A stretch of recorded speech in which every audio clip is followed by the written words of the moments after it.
Commissioner Santiago, that's such a perfect segue into my next question that I'd love for you to both address. We know that, as Jennifer mentioned at the top of the program, and then Commissioner Riley then reinforced, Massachusetts is only #1 for a certain amount of our students, not all of our students. And our opportunity and education gaps continue to exist. We see disparities between different student populations in accessing MassCore, early college, vocational and technical education, advanced placement, and other special programs. Are there sound practices that we can increase access to these opportunities for all students, and in particular, students who have been traditionally disenfranchised?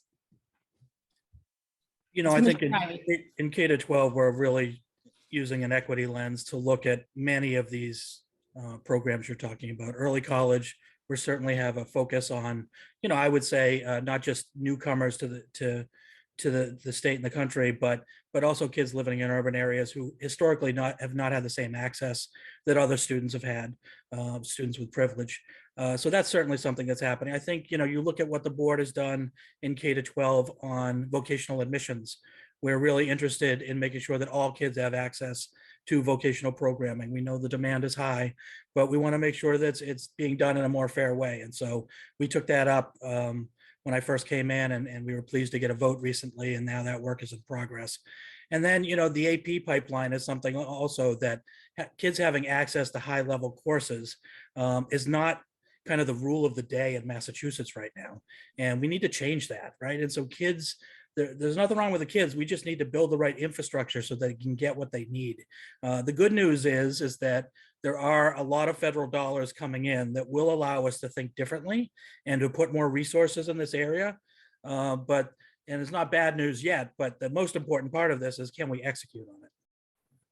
And Commissioner Santiago, what role do you think higher ed plays in this space? Well, I think it's essential. You know, I speak about the changing demography in Massachusetts and in New England, where population has declined. The last census indicates an absolute decline in population, but we know that there are pockets of growth, and the growth is occurring largely among communities of color in our gateway cities. So we need to focus our attention there. Commissioner Riley talked about, you know, some of the real achievements. Well, Massachusetts has the highest percentage at 65% of our population, 25 to 64, has a post-secondary credential or a degree. We lead the nation, but for us to continue to lead the nation, we need to bring into the fold those students that have been left behind historically underserved students.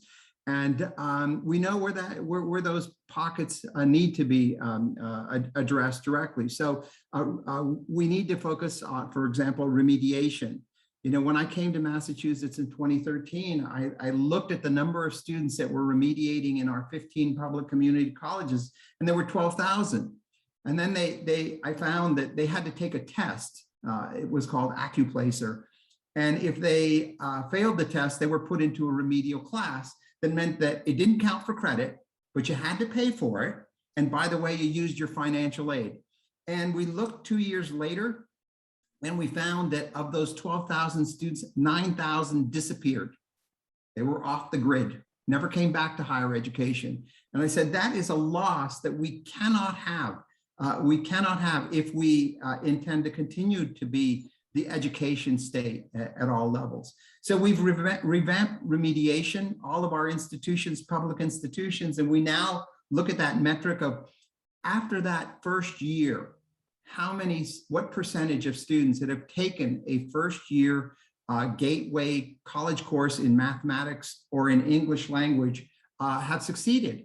And when we were in 2013, the number was closer to 20%. Only 20% passed that course that was essential for continued college.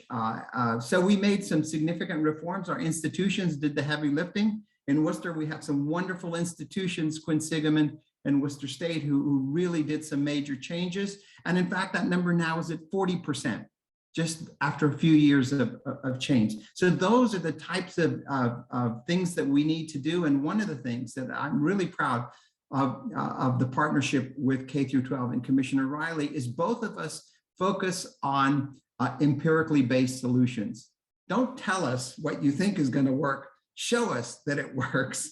And we are fundamentally focused on looking at the data, reading what it tells us, and following the information as best we have it.